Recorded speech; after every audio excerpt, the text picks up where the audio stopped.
Hey guys, today we're going to be talking about Truth Machine, an engaging, immersive, and enjoyable performance by Counterpilot, which sees one audience member, picked at random, hooked up to a lie detector, and asked a series of questions.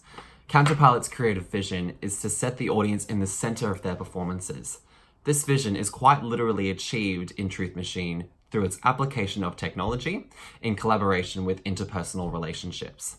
In this video, I will be addressing Counterpilot's use of intermediality through an example of one of my favourite scenes from the play, making reference to the traditional forms of theatre and how I believe they've been used post-dramatically. The scene from Truth Machine that we'll focus on was around the beginning, where we, the audience, whilst wearing headphones, were being instructed to flip through a dossier, which is an instruction booklet of sorts. These mediums, when used together, effectively achieve what Mihai Csikszentmihalyi refers to as a sense of flow throughout the performance. The key traditional elements of theatre that I identified, which we'll discuss, were that of text, tension, and suspension of disbelief. The key elements of post-dramatic theatre that I identified were that there were no set characters, no clear linear narratives, and the show was non-mimetic. However, it could be argued that the use of a real-life, unsuspecting audience member as a test subject displays a contrasting mimetic element, achieving what is referred to by Hans Thies Lehmann as authenticity, whereby it brings true individuals to the immersive performance. In this particular scene, text as a trait of traditional theatre was used post-dramatically through a variety of mediums, including the headphones, the dossier, and in a way through the audience as well. The headphones were giving us information that directly corresponded intertextually to the dossier, but it also required us to perform by responding. Without our willingness to respond to the instructions, there would be very little to enjoy from the performance.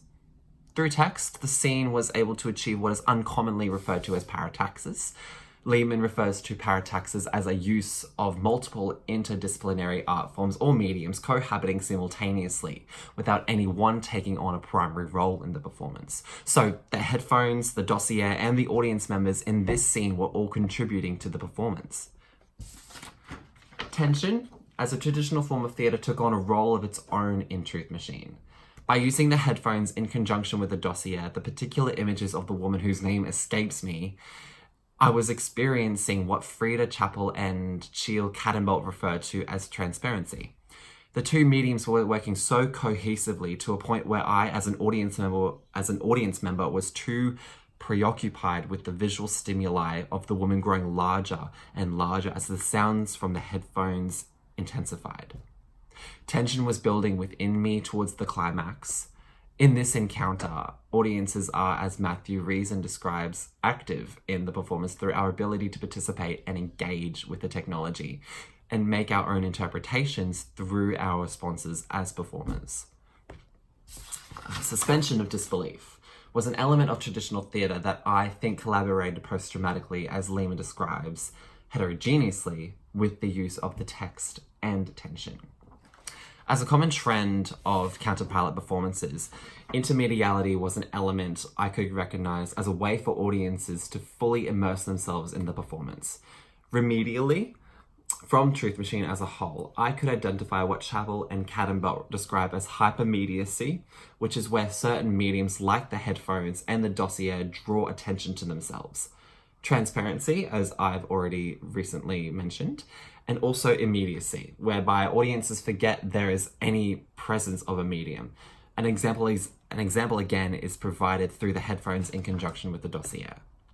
To finish off, Counterpilot's Truth Machine immersed its audiences in a world juxtaposed to their own through the revelation of personal truths through unfamiliar technologies. As at first we might be aware of what we're getting ourselves involved with, but the excitement, and it was quite nerve-wracking, the excitement of that performance takes over and we can only find ourselves wanting to go along for the ride.